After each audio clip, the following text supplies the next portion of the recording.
ඔව් එච්චර බර ලියුවා නැති ප්‍රෝග්‍රෑමින් ටික නිසා. අපේ කලින් සෙම් එකේ මොඩියුල් එකක් තිබ්බා කම්පියුටිං ඒ කියන්නේ අර ආඩියුනෝ කෝඩින් චුට්ටක් අපිට කරා.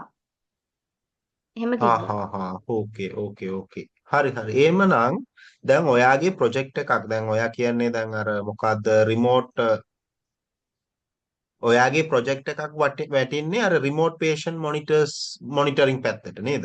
ඔව් ඒ වගේ තමයි අයිඩියා එක.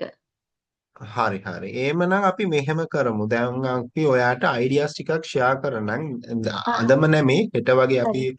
අපේ ඔෆිස් වෙලාවට ඔයාට අයිඩියාස් ටිකක් ෂෙයා කරනම් remote patient monitoring project ideas ටිකක්. ඒක කොහොමද ආ කියලා.